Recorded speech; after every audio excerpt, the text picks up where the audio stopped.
We are stoked. I'm a terrible sore loser. I don't follow the rules. All the bearded guys seem to lie. Yeah. There are rumors galore.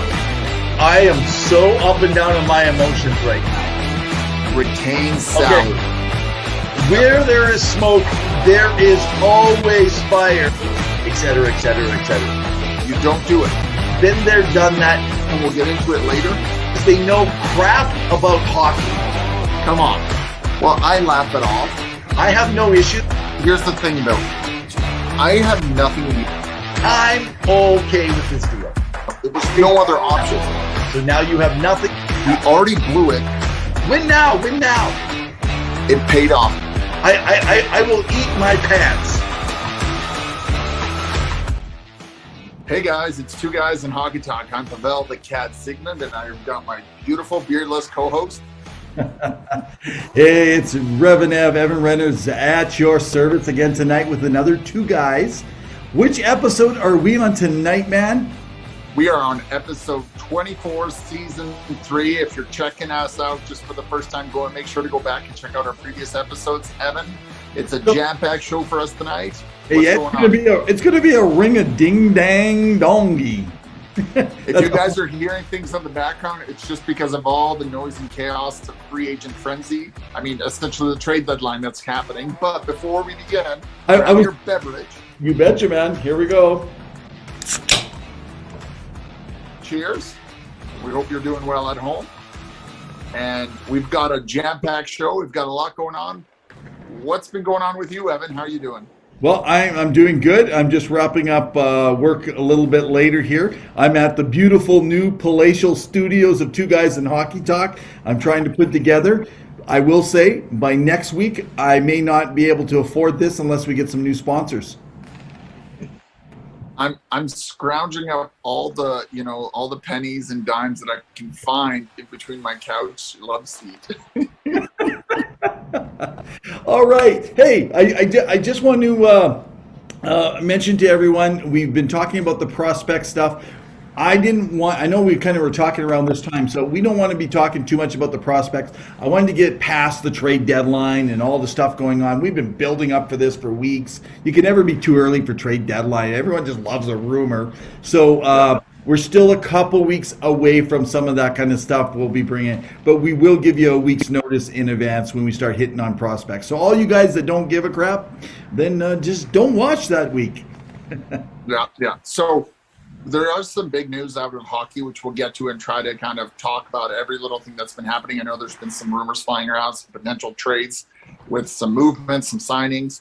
But one of the big things that has been out this past week, and there's been a lot of vocalization about it, is the Heritage Classic and the potential cross-check with Austin Matthews on Rasmus Dahlin and Buffalo Sabres. Now, of course, they lost. Peter Mrazek, what is up with their goaltending there? It's been struggling, right?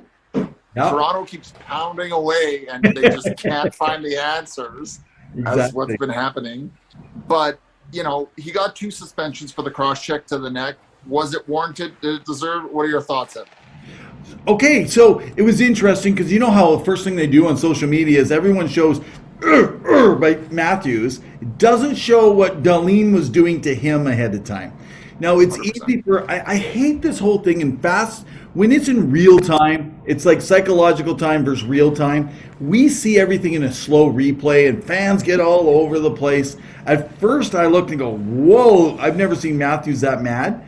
But we also don't know what was happening throughout the game I didn't watch the whole game, but I saw some other plays. There were some cheap shots. It wasn't just Dahlin. And in front of that net, now he didn't get hit the same way. So to me, he deserves something because of what happened. But I think 2 games is fair to a guy who has no history of this. I mean, I'm going to guess that maybe you think that Matthew should have got more? No, I agree with that. 2 suspensions was a fair amount. I mean, we rarely agree on this show, which is a highlight. So that's pretty impressive. I'm turning my keys out the door, man. We're done with our show. We just keep agreeing. But the only reason is because he is a first-time offender. He is a bit of a superstar.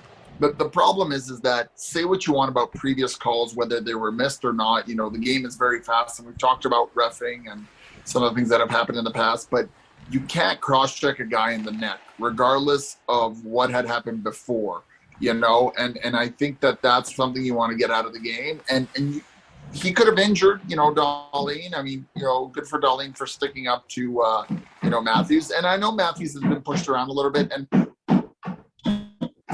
away. And just keep going, man. Yeah. And I know that Toronto isn't really known for that kind of gritty, in-your-face game like a Calgary, like a St. Louis, that really pushes you around, like a Boston, where they, rag you around, playing like a Tom Wilson style. But, he wanted to stand up for himself, and he deserved it. And he went for the wrong spot. Now, we have to remember, Matthews is like 6'3", 6'4", like exactly. He's a big guy. Exactly.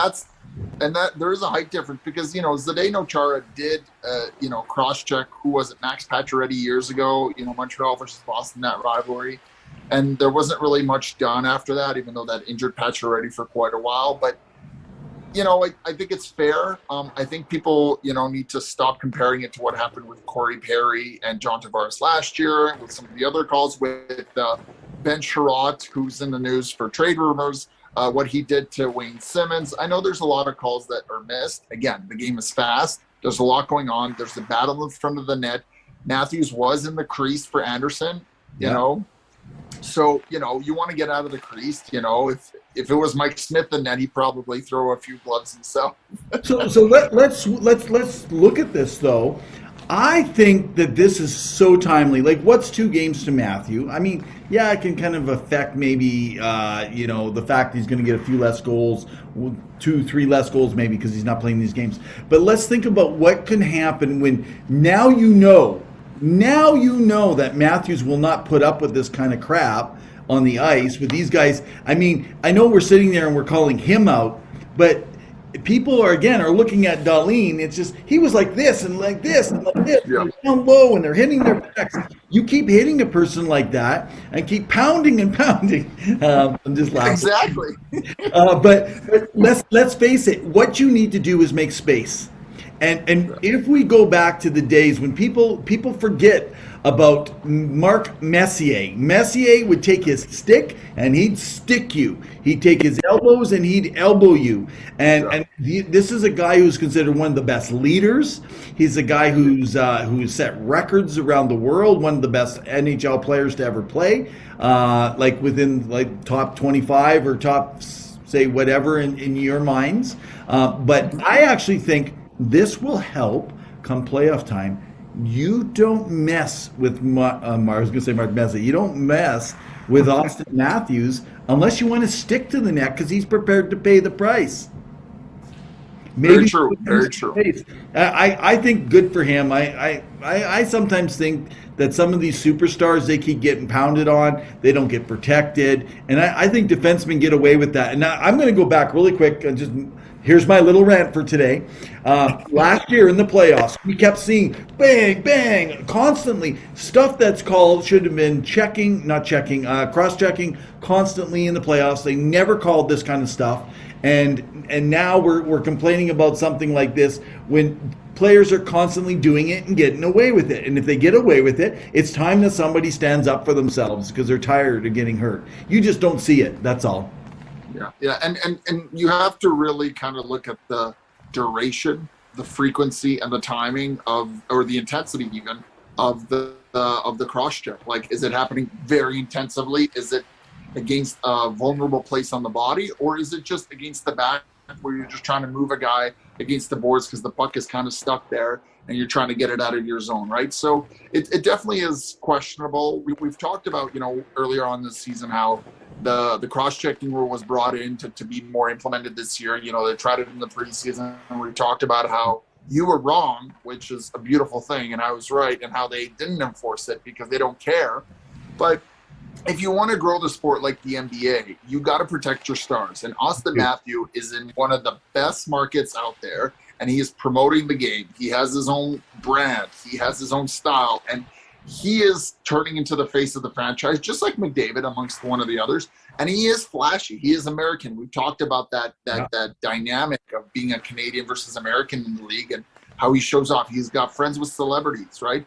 That being said, you do have to punish that behavior because it's not wrong. However, it comes down to how is the game managed by the refs? And I think that's where it comes down to, where refs need to be accountable somehow for what happens during a game. Why did they call A or why did they call B? And explain that. Even a quick rule. They did it for when they do suspensions, and I think it was under Brian Burke, where they would release a video and say, "Here's Exhibit A. This is what happened. We're gonna. This is why we deem this." They showed the video, right? They showed the video. Yes. Brendan and a little detailed description. Brendan Shanahan, when he came into player safety department, it was that. Sorry, whoever it may have been. I remember it was common. And I think that still needs to happen. Exactly. What happened to, that's why they called him Banishan or something like that it was something kind of weird. But I remember that and I liked it. I could still disagree with it, but it actually here's a good point. Instead of us just arguing it should have been, it shouldn't have been, they actually took a play and you could see how they looked at things differently. And visually, by letting us see why they call it what they did, it actually was entertaining. It actually added to the entertainment of the game. So the safety department brings out and explains all their stuff.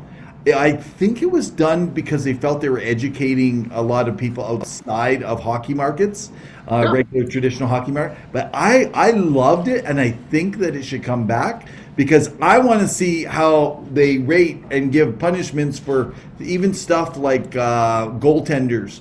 When they're goalie interference. Yeah. Like I don't know. I guess not just safety department. I like to see when they make big calls that cost games and to explain behind themselves, but that's never going to happen. So, well, and there was some recent questionable calls in a few games, especially in overtime, where a few missed calls on whether it was too many men slashing, hooking. Edmonton versus Washington, Toronto and Arizona. Austin Matthews again by Jacob Trichin, who ended up scoring the game-winning goal. There was a game between, I believe, the Sharks and Anaheim had four men on, and they ended up winning that game, which, again, costly points at this time of the year. We're in the final leg of the season. Anything could happen. So, reffing, again, is going to be continually a topic of contention for fans. I can't say the same about GMs. Who knows what they're discussing. You guys can give us a call. Any 32 GMs listening right now, feel free to give two guys a call. We always love your insight. But in general, I do want to applaud the NHL for putting on the Heritage Classic. It was a beautiful show, albeit a little cold, I heard from some people who were attended in Hamilton. And for all the Hamilton residents, unfortunately, I don't think you'll be getting an NHL team anytime soon. However, you never know what happens with Arizona, so you can always have a glimmer of hope. Don't start that again. Well, speaking of cold, no one had cold like the original Heritage Classic. Yes. It's funny because it's now about to come back to Edmonton. I think in the famous words of Dwayne "The Rock" Johnson, finally, Lily. The Heritage is coming back. Who is your dream opponent? Who is your dream opponent for Edmonton to face if they were to host the 20th anniversary of that game? It's got to be Calgary for the best opponent. But you know what? I think they're going to go back to the Montreal Canadiens as far as rehashing the very same thing. I really don't want them to do it. There's not a huge clash between those two. It's never been a big history. I don't think anything exciting. I definitely think you got to have a game against Calgary and Edmonton right here in Alberta. That would be wonderful. Yeah, I think that would make it. So on top of that, Toronto's dealing with some goaltending problems. What are your thoughts on Peter Mrazek? We've had Cassidy Sauvé on last week. We've talked about goaltending. What is he doing, and why is he not tending the net? So that's interesting because who is the goalie that got traded over to Frederick Anderson? No, to no, Carolina yeah, Hurricanes. no. I mean, like, yeah. Now Frederick's playing well, right? It's just like he's had a great season, and I mean, everyone thought, oh, Vesna like. yeah. I mean, things change. It's as Cassidy Sobe said on our show last week. You know, when she was talking about, it's like you can't stop a beach ball. You know, and then it's just like everything is the size of a beach ball, and it's easy to stop. You know, a lot of times. And so as a goalie, I agree. We talked about that with Cassidy, that you got to have fun in the game. I'm worried about the Toronto goaltenders, period, that the fun of the game is out because of the stress and the pressure that is put on them. So it's put on by themselves, it's put on by their fans, it's put on by media. I mean, and they know they're limited for amount of time. I think Edmonton runs into the same thing.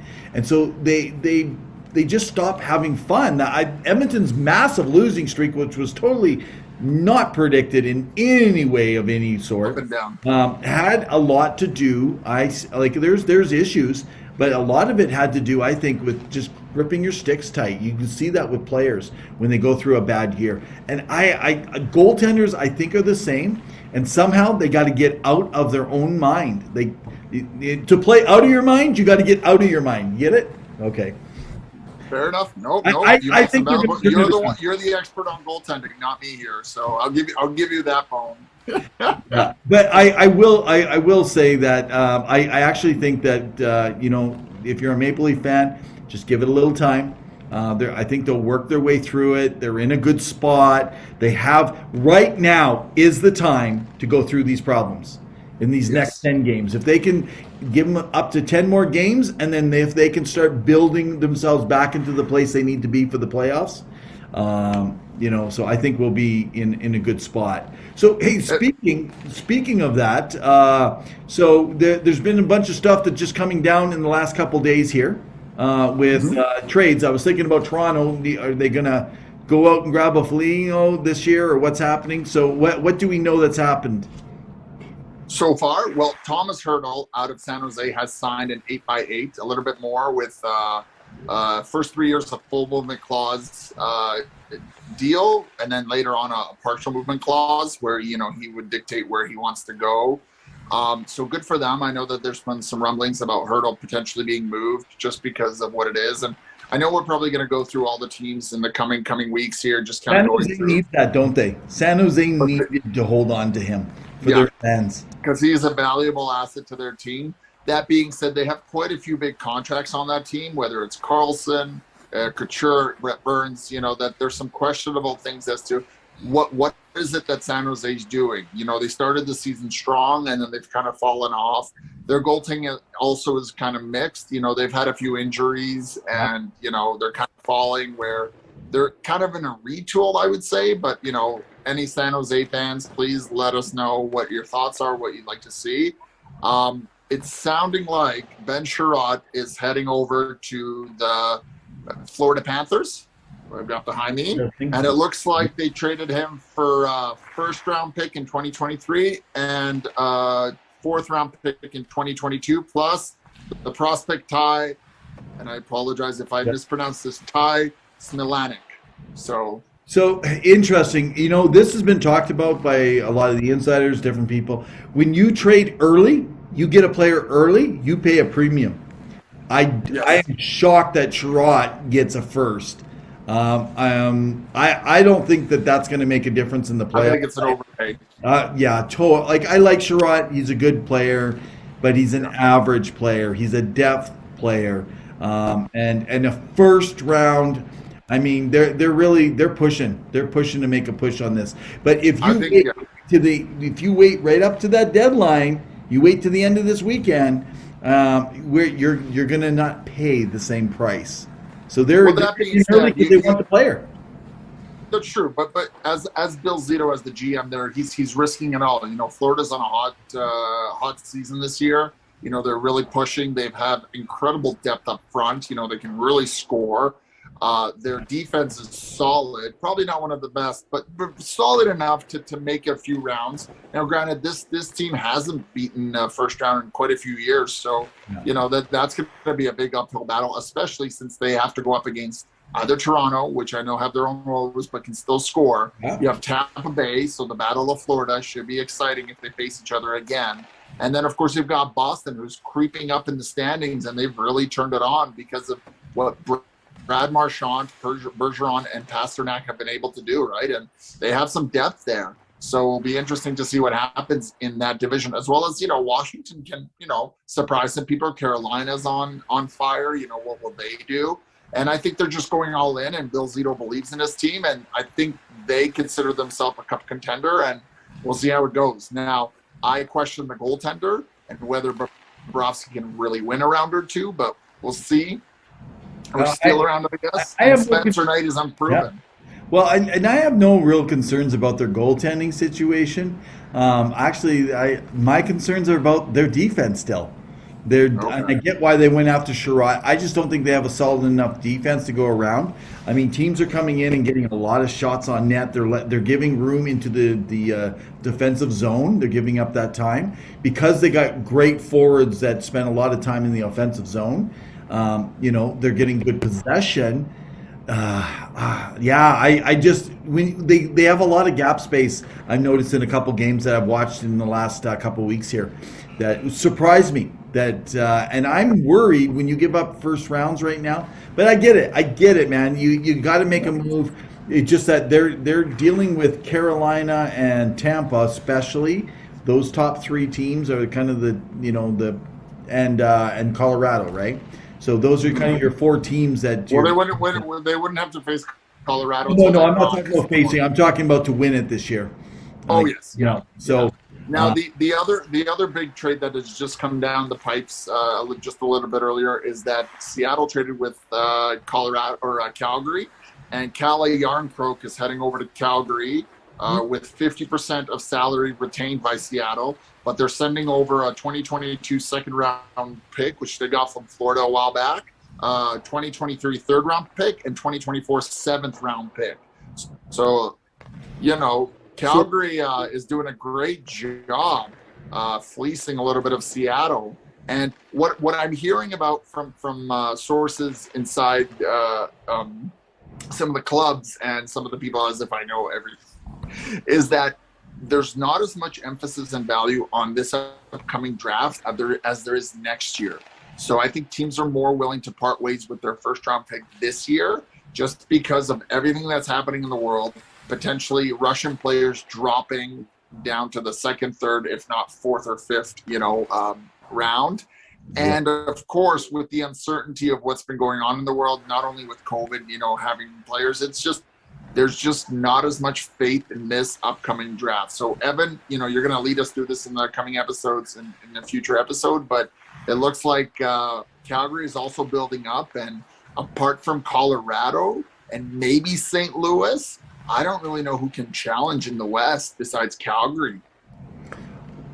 Man, I think. I mean, you always got your long shots, right? Yes.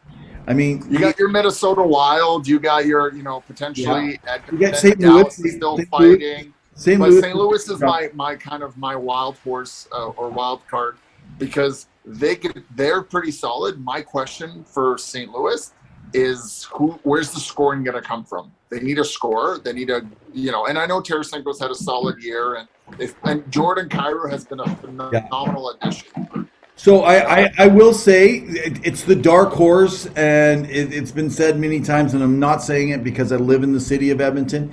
Edmonton is a dark horse based on their goaltending. And not their defense. Their defense is what it is. It's going to let up chances. If their goaltending gets hot at playoff time, they have a chance. I don't see them getting into the Cup finals, but I definitely do see them winning at least one or two rounds because of their they have a plethora of guys up front that can literally light it up. And sometimes with hockey, if you just get the right matchups. But I mean, I'll tell you, one thing that I hope doesn't happen is we don't see an opening round playoff of Calgary Flames and the Edmonton Oilers.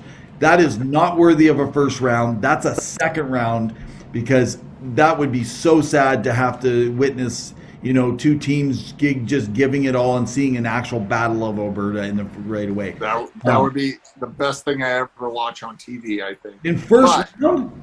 Yeah. Well, come on. We So had the if you're Battle an of Florida Oilers last fan, year. if you're an Oilers fan, do you want to take on the playoff bound hot steaming Flames because Yes. your Oilers are Yes. out and now it's going to affect everything you do? And if Yes. you're a Flame fan, you don't want to be taking on the Oilers because of the fact that what if they just get hot in that first round and have a good series Yes. to get through, right? So Yes. I'm going to say that I don't think, and if you're an Oilers fan on here, or give us your thoughts. Do you think a first round is good for the Oilers? If you're a fan of the Oilers, I think it's not good. I don't think that they're going to be set up to win in the playoffs when there's less penalties being taken because they're not going to call them, right? Yeah. And I think their goaltending is still too questionable. And there is nobody out there that's going to be better than what they got right now.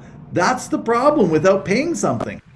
100%. 100%. So Now, I do like, want to. really, there's only Colorado and Calgary in the West, though, as far as a really good shot at coming out of there to be the top contenders. So I 100%. I predict Calgary, Colorado. I'll call it right now. That's going to be your Western Conference final. It's hard. They may face each other in the second round. Now, the one thing I will mention, because again, playoffs aren't set in stone, and I don't want certain fan bases to get upset, but Vegas How can may they or may each not other in make the it, second round? They're both first place teams. because it depends on who they would play in the first round. If both teams win theirs, they would meet together. Guys, correct me if I'm wrong. You guys do the math. We're just two guys here talking hockey. We are talking hockey.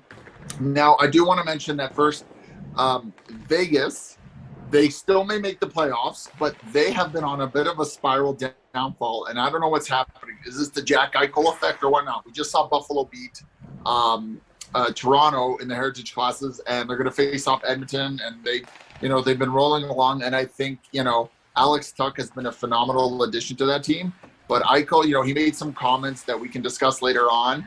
But really, that team is struggling, and it's goaltending. And, they really could use a goalie like Marc-Andre Fleury, and I think it's stupid they traded away for him.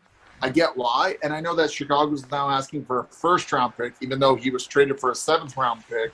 So really, they're going to win on this trade. And the other team that I want to kind of mention, because I'm wearing the jersey, is the Pittsburgh Penguins, because they are a running machine, and I can never count Crosby and Malkin out. However, they haven't won a round or in a while in the last, I think, 2-3 years. They've struggled. So I don't know what to expect from them in the playoffs. What are they going to do? Are they going to go in for someone? I know they were interested in Sherrod. He was kind of a Berkey kind of player. But what will Ron Hextall do? So just FYI, the playoffs aren't set yet. We're just predicting who has the most potential. And I agree. I think Calgary, Colorado are the two best options from the West. But if that is the case, then I really consider that maybe the East will take it again this year. As you predicted, potentially Tampa. Do you know what's interesting, actually, when you talk about the Pittsburgh Penguins and the playoffs and what they need? One of the things that they talked about is they needed bigger D to kind of come in and handle it. And this is really interesting. I don't know anything that's going on behind the scenes. If someone knows, well, they know more than me, I guess. But right now, Mark Giordano, we know he's not going to Calgary. I know he has a bit of a contract still this year, but Pittsburgh has been very creative over the years at finding their own people.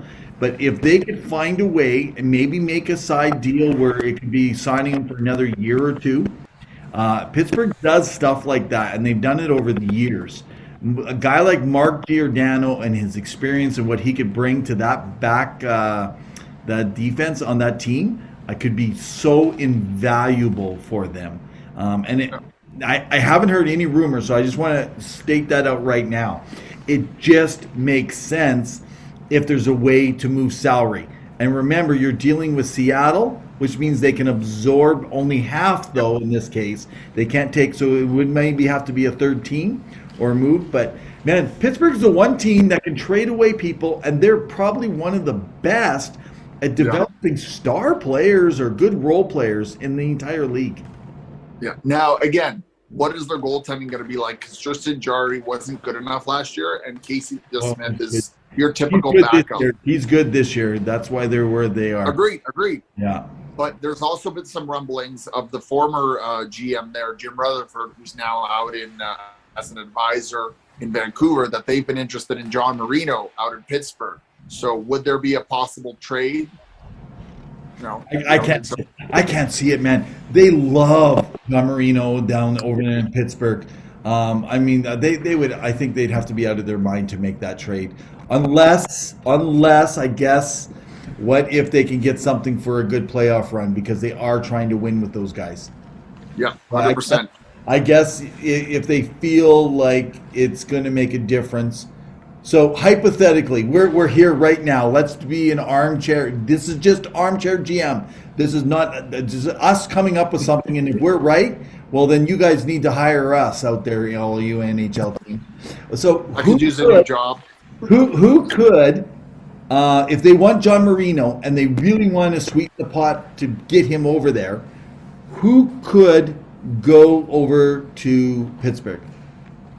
Brock Besner or JT Miller. Okay, so let's just say Besner has a contract. It's not due yet, right? It is. This coming. I believe he's an RFA. But JT Miller is a UFA. That is correct. No, he's got one more year. He's got one more year, and then he's a UFA. Miller has one more year, does he? You guys, we'll check this. I'm going to double check while I'm talking. Okay, so what if they need defense? So could they, now they're going to have to send something more back, so we can just imagine this. If you send John Marino and a larger contract and then get one of Miller and or Besner with Tyler Myers, they like to unload him, but he's a big guy. So he's got one more year after this at 5.25, and then he's a UFA, whereas Besner's up this season as an RFA. I was right. I clearly know more about hockey than you do. Yeah, don't brag too much, because you're going to look pretty bad next week when you know absolutely nothing about hockey again. Probably true. Okay, so potentially, I'm saying find someone in Pittsburgh that's got a bigger contract you need to unload. Send them with John Marino as the prime catch. They're going to unload, let's just say, JT Miller, because he could fit in for one more year in Pittsburgh, and bring Tyler Myers to replace John Marino. But you got to remove money on the other end, and maybe someone has to absorb a little cap. One person that I think is on the move, maybe not right now by the trade deadline, but definitely in the offseason, I could see it, is Kasperi Kapanen. He's not been a good fit. Pittsburgh has not been very happy with him. His work ethic, he's been tried up and down the lineup. He was supposed to be a top 6 winger, and, he thrived pretty good as a top 9 winger in Toronto, but, they traded him away. And I know initially there was some bitterness in Toronto about it, but it clearly worked for the better because of what was taking place. And, I mean, who knows what will take place. Now, again, there's so many teams. There's 32 teams that there's so many trades that are possible. Yeah. I mean, we can go through a whole slew of things that could be traded. And there's a lot of rumblings and rumors depending on, where you look and who you listen to. Yeah. So definitely Pittsburgh is one of those teams to keep an eye out. Maybe they low-key do nothing. And sometimes I got to make the argument, and this is my kind of thought process, is that, Ken Holland talked about this last year, where you don't always have to make a trade to make your team better, because very few teams who actually make a trade go on to win the Stanley Cup, or it benefits them in a good manner, right? So is it worth giving up assets for the future in order to win now? Yeah. It depends, right? Like how willing are you to do that, right? Can you find that balance? And that's what makes you an excellent GM. Yeah, and I think that's what they've been balancing for years in Pittsburgh, and it's worked for some of them. But I think Pittsburgh you do need to. Yeah. Excuse me. And the reason I say that is that they need to is because we know that the careers of Malkin, Letang, and because we don't know about contracts next year, but also Crosby, let's just say they're all going to stay there, right? And if they did, they still believe that they can win. You have limited time, so I think sometimes you do have to say, let's just go all in instead of just letting everyone go and trying to get the best assets. Because there's something to be said about players retiring in a city. We're always trying to unload them, say, well, get something rather than nothing. But yet just 3 years ago, right, we're just like thinking that they shouldn't abandon us and shouldn't go somewhere else. And everyone's so selfish. So I really believe that, and this is just me, like Giordano never should have had to leave Calgary. I think that that's a sad story. It could have been retirement this year or one more contract of a year or two, even at a lower price or something, right? So I always worry about that. Like Sidney Crosby should never play for another team and try to get something out of him because he's still really good. I think that he should always be a Pittsburgh Penguin. I would only add one caveat, which would be the icing on the cake, is if he went back to Anaheim for the team that wanted to draft him when he first came into the league, and instead he went to Pittsburgh. Can you imagine how angry Berkey would be?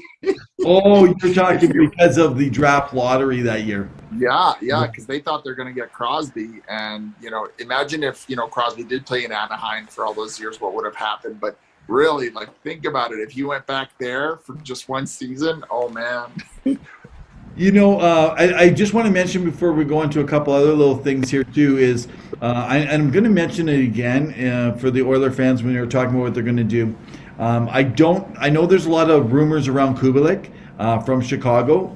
So I've heard things joking saying, oh, that's the extra money we retain for Duncan, so they're going to eat half of the money for Kubalik and send them our way for future considerations, right? Kind of thing. But, but I am going to tell anyone, if they got Kubalik, say goodbye to Yamamoto or Puljujarvi, unless they're going to try and treat them out as an RFA. So it would be interesting. However, just coming back on the defense, without what's out there now, it still sits at Justin Braun and Carson Soucy if Edmonton picks up one defenseman.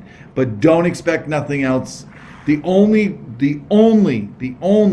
goalie that will get brought to Edmonton, if there was anything, let me say there could be a potential of a second. The one was Marc-Andre Fleury, and that would be them doing some fancy talking like they did with Puljujarvi and finding a way to convince Fleury to come because he's got a proven playoff.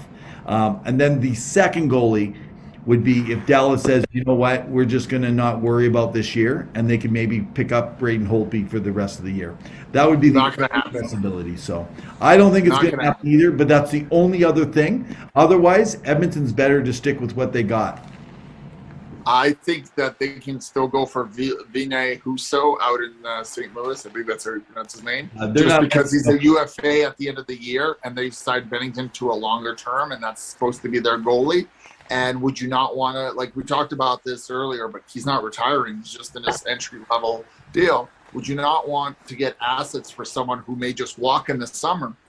Not someone who you're going to have to maybe play in the playoffs as a potential. I don't see. I think they'll consider Husso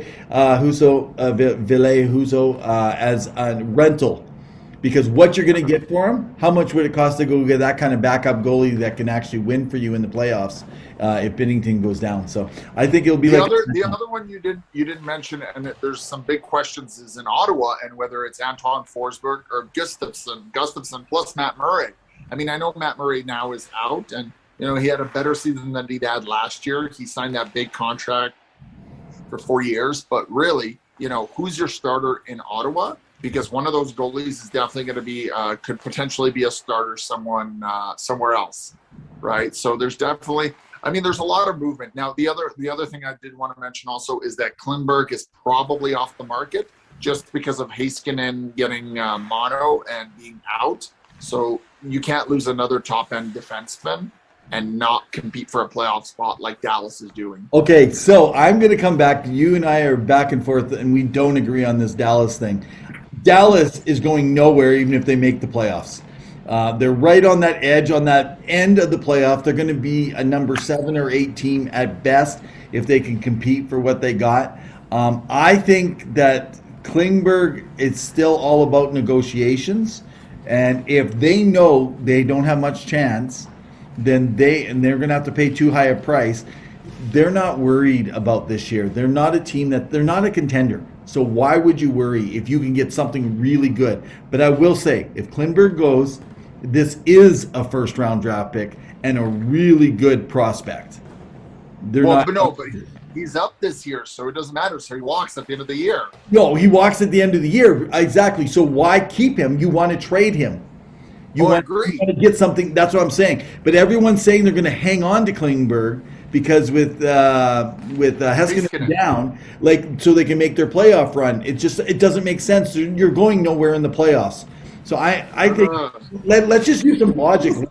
Like, what are you trying to do? Like, what would be the purpose when you get nothing and you don't go anywhere in the playoffs, if you even make the bloody playoffs? It doesn't make any sense. I think if you follow Revenev on Twitter, then you know that you're going to get bashed by all the Dallas fans right now because, he doesn't think we're going to make it and do blah, blah, blah, blah, blah, blah, and so don't at me, at Evan, at Revenenners, but also give him a follow because he's got some good material on there.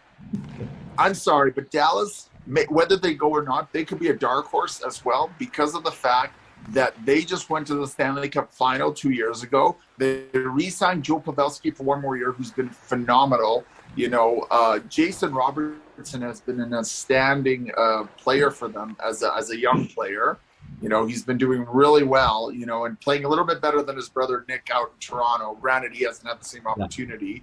And so in my mind, I think Dallas is retooling, but they could still make a good push. And I wouldn't be surprised if they made an impact. And I think Dallas can do damage, but it also depends on if they make the playoffs. And they're right in it. And again, my biggest question right now about the West is Vegas.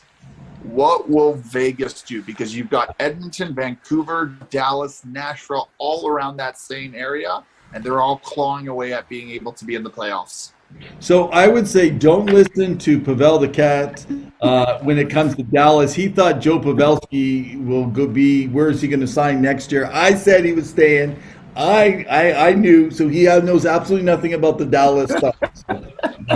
He may know about other teams, but not that one. Anyway, I'm joking, guys. I digress. But yeah, no, absolutely. It's a poop show in the middle there, right? Because we're a PG-rated show sometimes. But yeah, okay. So hey, let's talk about Vegas. What is the chance, the minute chance, that they still find a way to bring Fleury back, even though they said no, and that they wouldn't be bringing him back because they're struggling so much? Is there a way they could even find to move some salary cap? I mean, I don't even know how they even do it. Yeah, they made Jack Eichel work. They can make anything work. The fact that Mark Stone got on LTIR with his back, which, again, back problems are very serious, and it really can take you out of the game. They'll make it work. They're stepping around. So right? And just like Tampa, they'll be X amount of dollars over the cap. Those will here's the problem with I want to bring up with Marc-Andre Fleury. Here's the problem, because I don't know the loophole. You guys might know the cap really well. Mention it, put it in the comments, say something, even if you're watching this later on, if you don't see it written already. But my understanding is there was certain cap that was eaten early on, and how the movement, when you trade a player within a trading year, I do not think Chicago can do it, which would mean you'd have to bring Seattle or Ottawa or some other team that wants to eat the cap and get something for it. I think it's too hard. I think that when they got Eichel, they knew he might not be back at this time. I think they've had too many players injured, and I actually think that they're going to look like they're getting somewhere, but they're prepared to miss the playoffs for 1 year. That's my prediction. I don't think so. I think there's an expectation from ownership to go all the way. There's no ifs, ands, or buts. They've gotten rid of a lot of players, a lot of draft picks, and they've really thrown it all in to go for it. And what their motto was cup in the first 5 years. Well, we're in year 5, which is crazy to think of Vegas. And they are on the cusp of potentially missing their first playoffs. Now, they may miss it and then come back next year stronger than ever. I mean, injuries plague every team. You can't, portray for that. I wonder about the coaching and Peter DeBoer, and is he the right fit for a championship team? I like Peter DeBoer as a human. He's a great coach, but he's never been able to get a lot of the teams he's coached over the hump, right? Then why did they bring him in? They got rid of Gallant to bring DeBoer. Well, And look like, how well DeBoer's Gallant is gone. doing in New York. I Look at know. the Rangers. I think you and I agreed, and in fact, we were shocked that Seattle didn't go after Gallant. He was the perfect candidate. And I'd like to say there was a lot of media out there that was pushing for Gallant. Let's move over to the Rangers. Let's talk about them. Yes. Yeah. So, yeah, Gallant. I remember when they were making the move, and I'm not going to mention the names that were all over on their social media and talking about how it's such a bad decision. You don't get a coach like Gallant in. They need to get the young guys. And they, oh my goodness, I was like, they are bringing Gallant in. They need to turn this team around. They need to actually teach structure, et cetera, et cetera. And now, of course, it helps when you have a goalie, a Vezina, contending goalie, one of the best goalies to play, percentage-wise, as far as their save percentage and wins in the NHL in 30 years. Yes. I mean, that is nuts. Okay, let's talk about the Rangers. What's some thoughts on them? First off, they are a goalie factory machine. The fact that they've been blessed with Brian Leach, Henrik Lundqvist, and now Igor Shesterkin. I mean, okay, hang on. That's no credence to Alexander Georgiev and some of the others that have gone through, but to have like nonstop solid goaltending. I just want to correct you because there's a bunch of people thinking right now something weird. You said Brian Leach, he's a defenseman. You meant Victor. I know what you meant. Yes, sorry.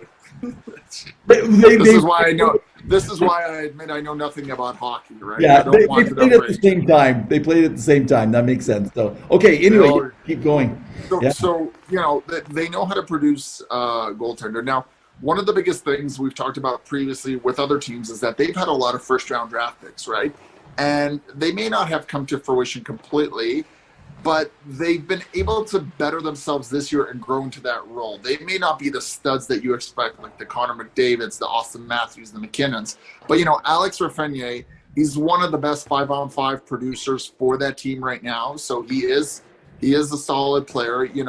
They had to get rid of Buchnevich, which was a hard loss, but they brought in some other guys, and that team knows how to score. Now, granted, you have Jacob Trouba, who's having an unreal season, and that's one of the reasons why Winnipeg is struggling is because they lost that whole left side. And Jacob Trouba, when he signed that contract, I thought it was a little bit much, but he's been playing up to par. He is physical, has some of the biggest hits this year, clean hits. If you want to see a good clean hit, watch Jacob Trouba in the Rangers uniform because he is dynamite to watch.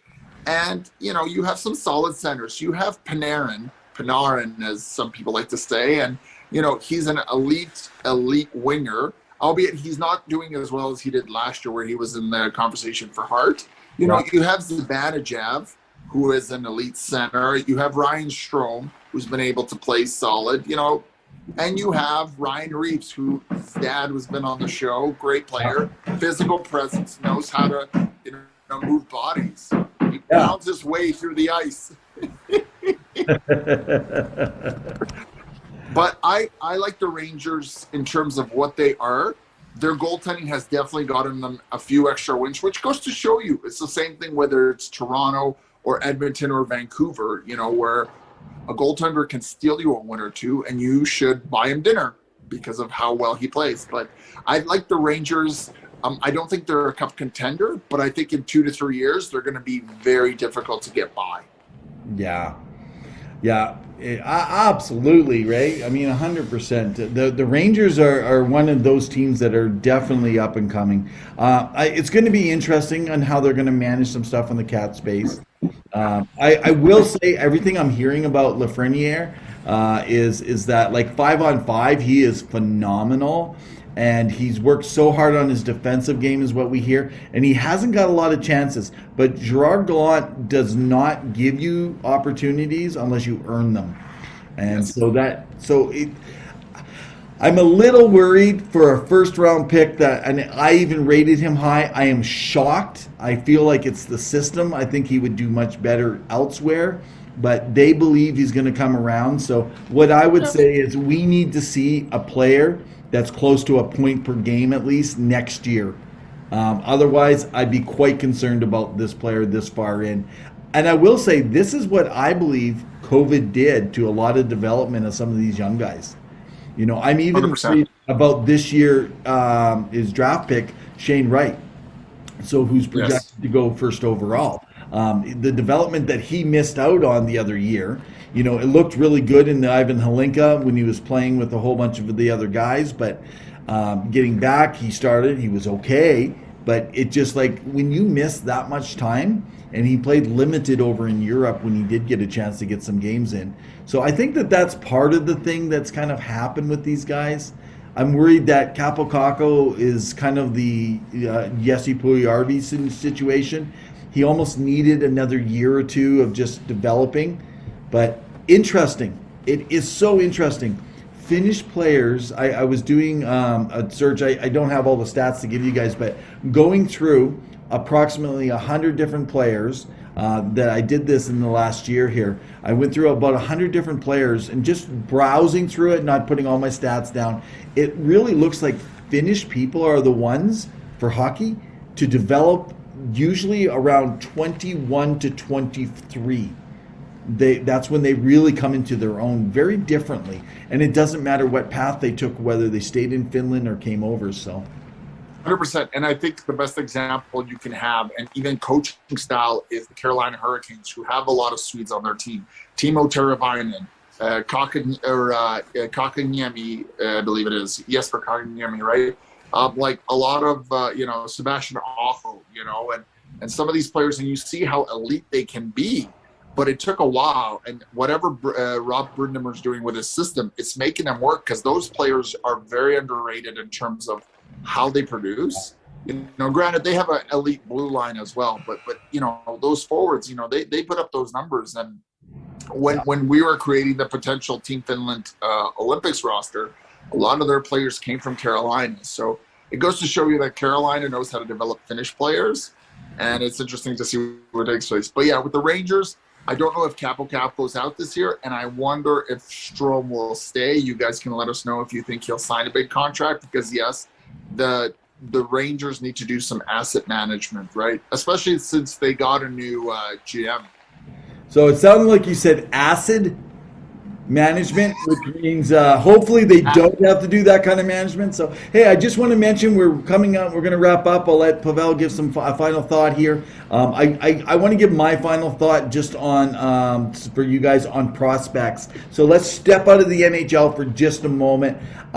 Interesting. I am so pumped right now and excited. We've mentioned on our site. We put it up there with Connor Bedard and what he's doing right now. So basically, if you look at his last 32 games, he has averaged more than 2 points per game in that time span. So he's sitting right now with 76 points in 48 games. But listen to this. His 48 games, he has 38 goals. Connor Bedard, he's 16 years old still.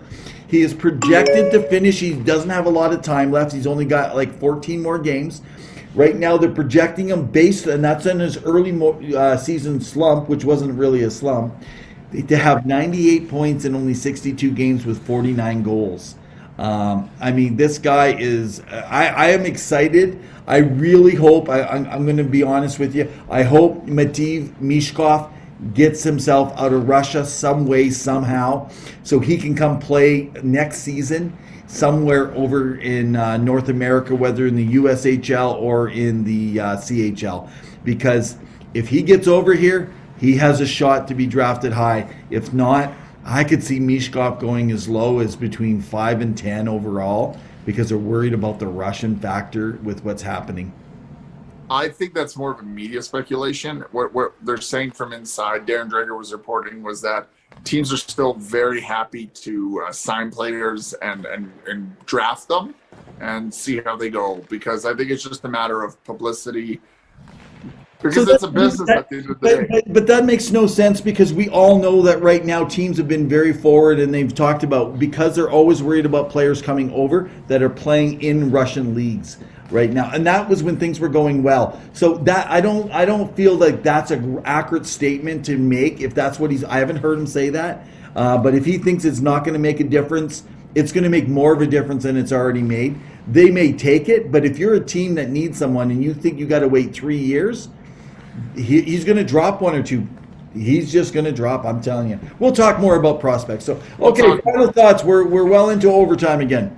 Oh, wow. Of course. 2 guys in overtime, as always. 2 things. First off, Ovi has finally surpassed Jaromir Jagr for 3rd all-time in goals. So congrats to Ovi, the grade 8.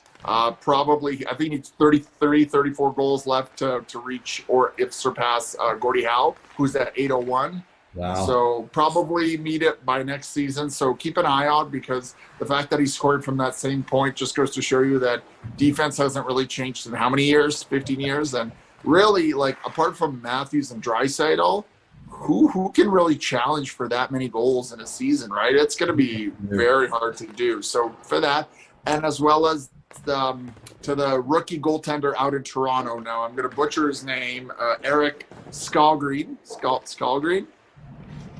Shalgreen. I apologize. Shalgren. I think Shalgren. That's okay. Hey, guys, you practiced this before we came on the podcast even. Shalgren got his first shot at. Well, listen, practice doesn't make perfect, because I know nothing about hockey. So he ended up getting a shutout against the Dallas Stars, you know, so you were right, Evan. The Dallas Stars aren't going to the playoffs because they couldn't beat Toronto. So clearly it's a bust. Right. But no, it was essentially good for the kid. It's a big expectation. It's a huge market. Of course, you know, you want to see everyone succeed, and you love good stories. We love good stories, but we hope that this is a bright future for this young man. Absolutely. All right. Well, we, on behalf of 2 Guys in Hockey Talk, we want to thank you for joining us today. Follow us on Facebook, Twitter. You can follow myself at Revenev. You can follow my partner. He represents our site for at hockey_2. I think it is hockey_2. So definitely come on. If you don't like what he's doing, just unfollow him after he's done. Or you can follow him and his cats on Instagram at Color Avenue. So, yeah, guys, also just put a thumbs out there. And, hey, we want to thank our ASAP partnership with what's happening. Follow us on ASAP if you're a part of ASAP. You can follow us on ours, but you make sure you stay on ASAP and keep following what they're doing. They got some great stuff happening. And so anyway, on behalf of 2 Guys in Hockey Talk, in the meantime and in between time, keep your sticks on the ice, everyone. Stay safe.